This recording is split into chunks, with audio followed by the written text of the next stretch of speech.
Hello and welcome to Esther's classes. आज हम fever के सेकेंड पार्ट में हैं और इस पार्ट में हम डिस्कस करेंगे कि फीवर का डायग्नोस कैसे करते हैं और डायग्नोसिस क्या होता है फीवर का और उसको ट्रीट कैसे करते हैं या मैनेज कैसे करते हैं। तो जो सबसे इम्पॉर्टेंट पॉइंट है for the diagnosis of fever कि फ़ीवर किस वजह से हो रहा है या किस रीज़न की वजह से फीवर जैसे सिम्टम दिख रहे हैं।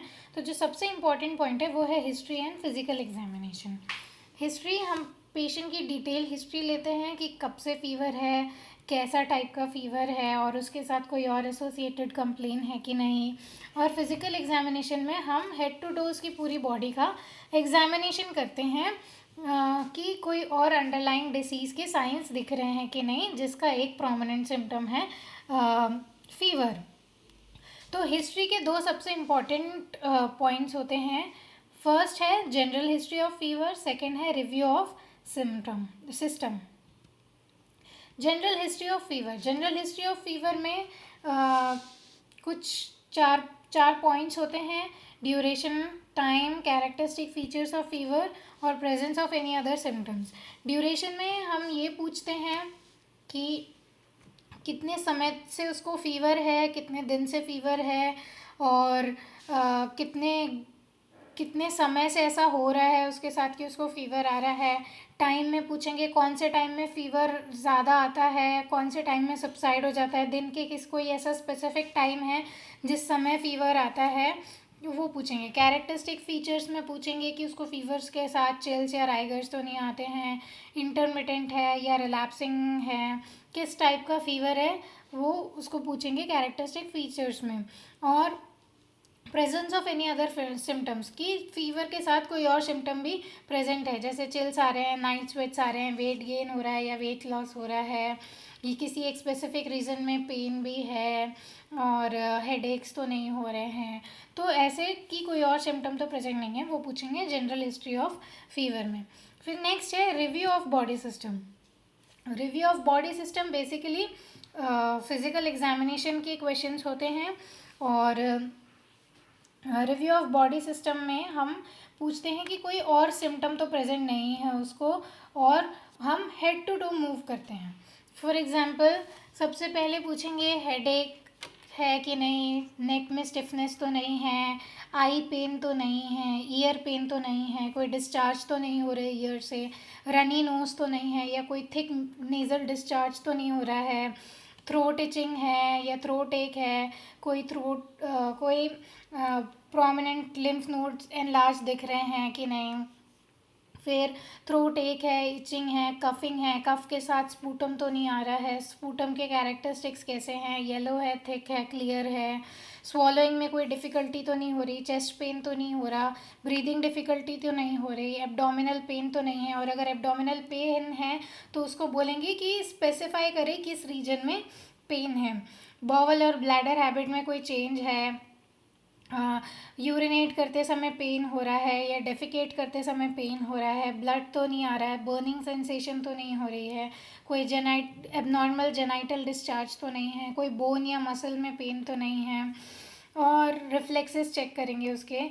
और पूछेंगे कि रिसेंट में पास्ट में कोई मेडिकल ट्रीटमेंट चल रहा था या कोई मेडिकेशंस लॉन्ग टाइम से ले रहे हैं या फिर कोई रिसेंट सर्जरी हुई है, इन सब चीज़ों के बारे में पूछते हैं और head to toe proper physical examination करते हैं।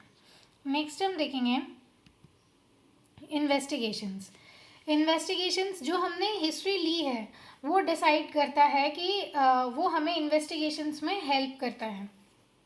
फॉर एग्ज़ाम्पल अगर फीवर आ रहा है बहुत दिन से और साथ में एब्डोमेन में पेन हो रहा है, तो वो इंडिकेट करता है कि कोई एब्डोमिनल इशू है या कोई एब्डोमिनल स्टमक इन्फेक्शन है, और साथ में वॉमिटिंग भी हो रही है तो हो सकता है फूड पॉइजनिंग हो, या फिर अगर एब्डोमेन के किसी स्पेसिफिक रीजन में पेन हो रहा हो, for example lower right side में पेन हो रहा हो तो it may be an indication of appendicitis. और अगर यूरिनेट करते समय पेन हो रहा हो, बर्निंग सेंसेशन हो रहा हो, तो वो ये इंडिकेट करता है कि ब्लैडर में कोई इन्फेक्शन है, तो वो यूरिन एग्जामिनेशन कर सकते हैं, फिर हम उसके ब्लैडर को एग्जामिन कर सकते हैं तो इस तरीके से जो हम हिस्ट्री कलेक्ट करते हैं वो इन्वेस्टिगेशंस में हेल्प करता है। जो मोस्ट कॉमन इन्वेस्टिगेशंस होते हैं फीवर के टाइम पे वो है CBC, urine examination, liver function test और चेस्ट एक्सरे। ये सबसे कॉमन एग्जामिनेशंस है। इसके साथ सिम्टम के अकॉर्डिंग हम एग्जामिनेशंस या इन्वेस्टिगेशंस को बढ़ा सकते हैं। फॉर एग्जांपल अगर स्टूल में ब्लड आ रहा है तो वो इंडिकेट करता है सिग्मोइडोस्कोपी या कोलोनोस्कोपी की ज़रूरत है, ठीक है। और अगर स्पूटम में ब्लड आ रहा है तो या फिर अगर वॉमिट में ब्लड आ रहा है तो एंडोस्कोपी की ज़रूरत है। तो ये तो हम सिम्टम्स के बेसिस पे या जो हिस्ट्री कलेक्ट कर रहे हैं उसके बेसिस पे इन्वेस्टिगेशंस को डिवाइड करते हैं। फिर नेक्स्ट हम देखेंगे कौन कौन से वार्निंग साइंस है जो कि फ़ीवर से एसोसिएटेड है और जिन्हें हम इग्नोर नहीं कर सकते और उन्हें इग्नोर नहीं करना चाहिए। पहला है, अगर फीवर के साथ हेडेक है, स्टिफनेस है नेक में, चेस्ट पेन है, रेस्पिरेटरी डिस्ट्रेस है, अगर टॉक्सिसिटी है, ब्लड में टॉक्सिसिटी है पेशेंट के, या वो बहुत लंबे समय से कोई मेडिकेशंस या अल्कोहल ले रहा हो तो उसके साथ अगर फीवर आ रहा है, और कोई रीसेंट सर्जरी हुई है, किसी एंडेमिक एरिया में ट्रैवल की हिस्ट्री रही है, और पेशेंट अगर इम्यूनो कॉम्प्रोमाइज्ड है, अगर स्पूटम, वॉमिट, स्टूल या यूरिन में ब्लड दिखता है, तो इन सब वार्निंग साइंस को हमें इग्नोर नहीं करना चाहिए और थोरो इन्वेस्टिगेशन करना चाहिए। फिर नेक्स्ट हम देखेंगे कुछ इंपॉर्टेंट टर्म्स जो कि याद रखने के हैं related to fever. First term is pyrexia. Fever को पायरेक्सिया भी बोलते हैं और हम किसी भी टेम्परेचर को फीवर तब कंसिडर करेंगे जब टेम्परेचर 100.4 डिग्री फ़ारेनहाइट और 38 डिग्री सेल्सियस से ज़्यादा हो। फिर नेक्स्ट देखेंगे हाइपर पायरेक्सिया।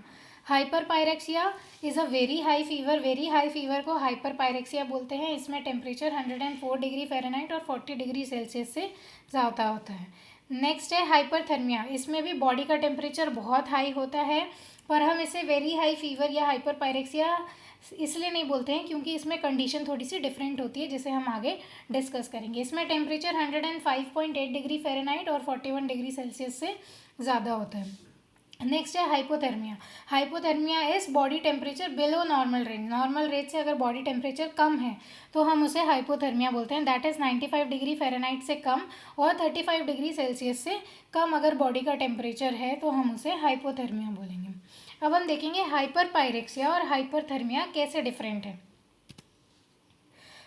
उससे पहले एक और इम्पोर्टेंट टर्म है, that is pyrexia with unknown origin. अगर 3 हफ्ते से ज़्यादा हो गए हैं फीवर के ऑनसेट को और कोई भी कॉज आइडेंटिफाई नहीं हो पाया है तो हम उसे पायरेक्सिया विद अननोन ओरिजिन बोलेंगे।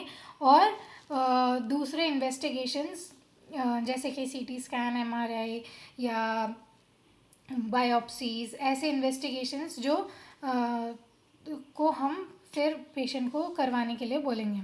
फिर नेक्स्ट है कि हम ये देखेंगे हाइपरथर्मिया और हाइपर पायरेक्सिया कैसे डिफरेंट है। हाइपर पायरेक्सिया और हाइपरथर्मिया ये दोनों डिफरेंट कंडीशंस हैं और इसलिए हम इन्हें अलग अलग टर्म में डिफाइन करते हैं। कई बार हाइपर पायरेक्सिया और हाइपरथर्मिया को एक साथ एक जैसा कंफ्यूज किया जा सकता है कि करते हैं लोग, पर हाइपर पायरेक्सिया और हाइपरथर्मिया दोनों ही एक डिफरेंट कंडीशन है। हाइपर पायरेक्सिया का मोस्ट कॉमन कॉज होता है इन्फेक्शन या फिर कोई और अंडरलाइंग डिसीज़ जिसकी वजह से बॉडी का टेम्परेचर बढ़ा हुआ है। हाइपरथर्मिया का मोस्ट कॉमन कॉज होता है कि एक्सट्रीम हीट से एक्सपोजर हुआ है। बाहर बहुत ही हॉट क्लाइमेट है और बहुत ह्यूमिडिटी है, बहुत ज़्यादा हाई टेम्परेचर है और ऐसे हाई टेम्परेचर में बहुत लंबे समय तक हमारा एक्सपोजर हुआ है तो उस वजह से हाइपरथर्मिया होता है। फिर नेक्स्ट हम देखेंगे हाइपर पायरेक्सिया में टेम्परेचर सेट पॉइंट चेंज होता है क्योंकि पायरोजेंस हाइपोथैलेमस पे एक इफेक्ट क्रिएट करते हैं जिसकी वजह से हाइपोथैलेमस टेम्परेचर चेंज करता है, टेम्परेचर का सेट पॉइंट चेंज करता है और बॉडी टेम्परेचर रेज होता है। लेकिन हाइपरथर्मिया में हाइपोथैलेमस का कोई रोल नहीं होता क्योंकि इसमें कोई पायरोजन ही रिलीज़ नहीं हो रहा है। पायरोजन ही रिलीज़ नहीं हो रहा है तो उसका हाइपोथैलेमस पे कोई इफेक्ट नहीं है और हाइपोथैलेमस टेम्परेचर चेंज नहीं कर रहा है। जो टेम्परेचर सेट पॉइंट है वो अनचेंज रहता है, पर बॉडी का टेम्परेचर बहुत ज़्यादा बड़ा इसलिए होता है क्योंकि कूलिंग मैकेनिज्म एग्जॉस्ट हो जाती है ओवर एक्सपोजर ऑफ हीट के वजह से। फिर नेक्स्ट देखेंगे कि जो फीवर रिड्यूसिंग मेडिकेशंस होते हैं वो हाइपर पायरेक्सिया में इफ़ेक्टिव होते हैं, क्योंकि जितने भी फीवर रिड्यूसिंग मेडिकेशंस होते हैं वो पायरोजेंस के इफ़ेक्ट पे काम करते हैं, वो हाइपोथैलेमस पे एक्ट करते हैं, जो भी PGE2 के इफ़ेक्ट्स होते हैं उनको उसको वो ब्लॉक करते हैं। लेकिन हाइपरथर्मिया में क्योंकि पायरोजन का PGE2 का कोई रोल ही नहीं है हाइपरथर्मिया में, इसलिए फीवर रिड्यूसिंग मेडिकेशंस हाइपरथर्मिया में काम नहीं करते। तो ये थे कुछ इंपॉर्टेंट डिफरेंसेस जो कि हाइपरथर्मिया और हाइपरपायरेक्सिया के बीच में है। नेक्स्ट हम देखेंगे ट्रीटमेंट।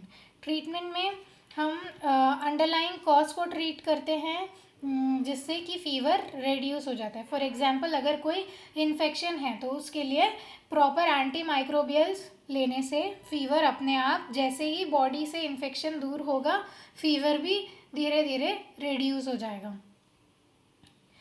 एक इम्पॉर्टेंट नोट है कि कोई भी OTC एंटीबायोटिक्स नहीं लेना है, ओवर द काउंटर मतलब बिना प्रिस्क्रिप्शन के कोई भी एंटीबायोटिक्स नहीं लेना है। वो टॉलरेंस को लीड कर सकता है या फिर एंटीबायोटिक रेजिस्टेंस को लीड कर सकता है। एंटीबायोटिक रेजिस्टेंस मतलब जो इन्फेक्शियस एजेंट्स या पैथोजेंस हमारी बॉडी के अंदर है वो उस एंटीबायोटिक के लिए रेजिस्टेंस डेवलप कर लेते हैं। फिर जब डॉक्टर प्रिस्क्राइब करता है तो वो एंटीबायोटिक्स हमारी बॉडी पे प्रॉपरली काम नहीं करते, इसलिए बिना प्रिस्क्रिप्शन के हमें एंटीबायोटिक्स नहीं लेना चाहिए। टॉलरेंस, अगर एक स्पेसिफिक डोज हम लंबे टाइम से ले रहे हैं तो वो डोज के लिए हमारी बॉडी टॉलरेंट हो जाती है और उसका इफ़ेक्ट इतना ज़्यादा नहीं होता जब हमें वो प्रिस्क्राइब किया जाता है, इसलिए ओवर द काउंटर एंटीबायोटिक्स लेने से हमें बचना है। फिर नेक्स्ट है सिम्टोमेटिक ट्रीटमेंट। सिम्टोमेटिक ट्रीटमेंट में फ़ीवर एज अ सिम्टम दिख रहा है तो हम उसे ट्रीट करने के लिए एसिटामिनोफेन या non steroidal anti inflammatory drugs जैसे कि आइबुप्रोफेन ले सकते हैं।